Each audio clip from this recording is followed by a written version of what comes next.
Mohan Bagan versus Chennaiyin FC match എന്തായാലും വേറെ level match ഒന്നും ഞാൻ ഒരിക്കലും പറയില്ല. കുറച്ച് ബോറിംഗ് മാച്ചായിരുന്നു എന്ന് തന്നെ പറയാം.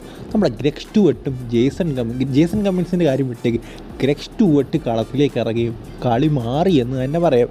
നമ്മുടെ സഹലും ആഷിക്കും ഇറങ്ങിയപ്പോൾ തന്നെ ആ ഒരു ലെഫ്റ്റ് വിങ്ങിൽ നിന്ന് അറ്റാക്ക് കൂടി വന്നു. അതുപോലെ തന്നെ ഗ്രെഗ് സ്റ്റുവർട്ട് കൂടെ ഇറങ്ങിയ സമയത്തേക്ക് കളി കഴിഞ്ഞു എന്ന് തന്നെ പറയാം. കാരണം ഗ്രെഗ് സ്റ്റുവർട്ട് എന്താ പറയുക, ISL വന്നിട്ടുള്ളത് വെച്ച് ഏറ്റവും മികച്ച പ്ലെയറാണ് എന്ന് പറയാൻ കാരണം ഇതാണ്. അത്തരത്തിലുള്ളൊരു പെർഫോമൻസാണ് അദ്ദേഹം കാണിച്ചത്. ഇതൊക്കെയാണ് മോഹൻ ബഗാൻ സൂപ്പർ ജയൻസിൻ്റെ ഒരു സ്കൗട്ടിംഗ് എന്ന് പറയുന്നത്. ഒരു കറക്റ്റ് പ്ലേയേഴ്സിനെ സ്വന്തമാക്കും. മോഹൻ ബഗാൻ ആണെങ്കിലും മുംബൈ സിറ്റി FC ആണെങ്കിലും എക്സ്പീരിയൻസ് ഉള്ള മികച്ച രീതിയിൽ കളിക്കുന്ന പ്ലേയേഴ്സിനെയാണ് അവർ എപ്പോഴും സ്വന്തമാക്കിക്കൊണ്ടിരിക്കുന്നത്. അതിൻ്റെ ഒരു എക്സാമ്പിളാണ് ഗ്രെഗ് സ്റ്റുവർട്ട് എന്നൊക്കെ പറയുന്നത്. സോ എന്തായാലും മത്സരശേഷം ഓവൻ കോഹ്ലി ഭയങ്കര ചൂടായി നിൽക്കുന്നത് നമ്മൾ കണ്ടു. അതായത് രണ്ടോടൊക്കെ എന്തൊക്കെയോ ചീത്ത പറയുന്നത് നമുക്ക് കാണാൻ സാധിച്ചു. നമുക്കറിയാം തുടർച്ചയായിട്ട് അദ്ദേഹം തോൽവി നേരിടുകയാണ്. കഴിഞ്ഞ ഒരു 5 മാച്ച് നോക്കിക്കഴിഞ്ഞാൽ ഒരെണ്ണത്തിലേ വിജയിക്കാൻ സാധിച്ചുള്ളൂ.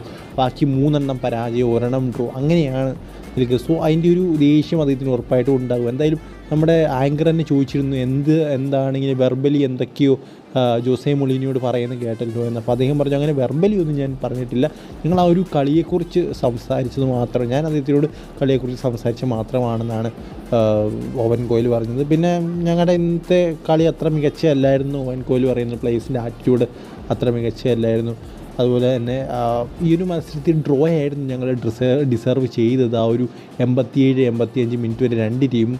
ബട്ട് ഗ്രെഗ് സ്റ്റുവർട്ടും ജേസൺ കമ്മിൻസും കളത്തിലിറങ്ങിയോടെ കളി മാറിയെന്നും നമ്മുടെ ഓവൻ കോഹ്ലി പറയുന്നുണ്ട്. എന്തായാലും ഓവൻ കോഹ്ലിയിൽ നിന്ന് കുറച്ച് എന്താ പറയുക പണിയിലായിരിക്കും. കാരണം നമുക്കറിയാം 5 കളികൾ, 1 ഡ്രോ, 1 വിജയം, ബാക്കി 3 തോൽവി എന്നൊക്കെ പറയുന്നത് നമ്മുടെ കേരള ബ്ലാസ്റ്റേഴ്സ് ആ ഒരു ലെവലിലാണ് പോയിക്കൊണ്ടിരിക്കുന്നത്. പക്ഷേ നമുക്കതൊന്നും പ്രശ്നമില്ല. അപ്പം ചെന്നൈയിൻ FC അതൊരു പ്രശ്നമുള്ള കാര്യം തന്നെയാണ്. സോ എന്തായാലും നിങ്ങളുടെ അഭിപ്രായം എന്താണ്? കമൻറ്റ് ബോക്സിൽ പറയുക. അടുത്ത് വിളിക്കുകയാണെങ്കിൽ ഗുഡ് ബൈ.